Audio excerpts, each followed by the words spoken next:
नमस्कार दोस्तों। संविधान के बारे में जानते हैं कि संविधान है तो हम हैं, सुरक्षित हैं। संविधान है तो भारत मजबूत है। जय भारत, जय संविधान। अगर संविधान कितना भी अच्छा क्यों ना हो, अगर उसे लागू करने वाले लोग खराब होंगे तो वह खराब साबित होगा। 26 जनवरी 1950 भारत के लिए केवल तारीख नहीं, सामाजिक क्रांति की शुरुआत है। संविधान ने भारतीयों को गरिमापूर्ण जीवन दिया, अधिकार को जन्मसिद्धि बनाया और भारत को लोकतांत्रिक राष्ट्र बनाया। दोस्तों, चलिए जानते हैं कि संविधान के बारे में कि 26 जनवरी 1950 को संविधान लागू होने के बाद भारत और भारतवासियों के जीवन में जो परिवर्तन आए वे ऐतिहासिक, सकारात्मक और अभूतपूर्व रहे।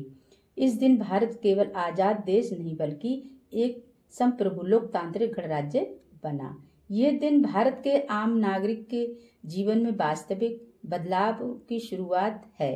संविधान से पहले भारत के लोगों का जीवन कैसा था? संविधान लागू होने से पहले देश मनुस्मृति और ब्रिटिश कानून से चलता था। राजा महाराजा जमींदार और ऊंची जातियां शक्तिशाली थीं। आम जनता के पास कोई मौलिक अधिकार नहीं था।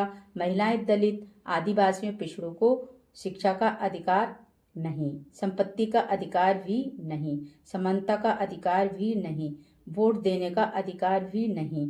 कानून सब के लिए समान नहीं था, यानी इंसान की नहीं, जाति और ताकत की कीमत थी। पहले संविधान लागू होने के बाद भारतीयों के जीवन में आए सकारात्मक व अभूतपूर्व परिवर्तन। समानता का अधिकार, कानून की नज़र में सब बराबर, जाति, धर्म, लिंग के आधार पर भेदभाव पर रोक, छुआछूत अपराध घोषित। पहली बार दलित, पिछड़े और महिलाएं भी बराबरी के नागरिक बने। वोट देने का अधिकार लोकतंत्र की नींव बने। हर वयस्क नागरिक को एक वोट बना, राजा या जिम्मेदार नहीं, अब जनता शासक चुनती है। राजनीति लोकतंत्र तक सफल नहीं हो सकता जब तक सामाजिक लोकतंत्र ना हो, ये डॉक्टर अंबेडकर ने कहा था। शिक्षा का अधिकार, शिक्षा को राज्य की जिम्मेदारी बनाया गया, बाद में मौलिक अधिकार बना। इससे गरीब के बच्चे स्कूल पहुँचे, महिलाएं शिक्षित हुईं, वैज्ञानिक, डॉक्टर, इंजीनियर, वकील, जज बने।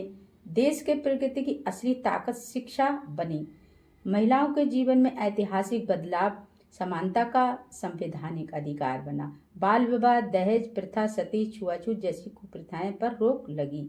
संपत्ति, शिक्षा और नौकरी के अधिकार, पंचायत से संसद तक आरक्षण बना। महिला अब केवल गृहिणी नहीं, राष्ट्र निर्माण की भागीदारी बनने लगी। दलित, पिछड़े, आदिवासियों का सशक्तिकरण, आरक्षण की व्यवस्था, शिक्षा और नौकरी में अवसर मिलने लगे। अत्याचार के खिलाफ कानून बना। पहली बार हाशिए का समाज मुख्य धारा में आया। संविधान और भारत की प्रगति। संविधान ने मजबूत लोकतंत्र बनाया, न्यायपालिका को स्वतंत्र किया, केंद्र और राज्यों के बीच संतुलन बनाया, योजनाबद्ध विकास को दिशा दी। परिणाम क्या है? भारत एकजुट राष्ट्र बना, विज्ञान, तकनीक, अंतरिक्ष, IT में प्रगति, दुनिया का सबसे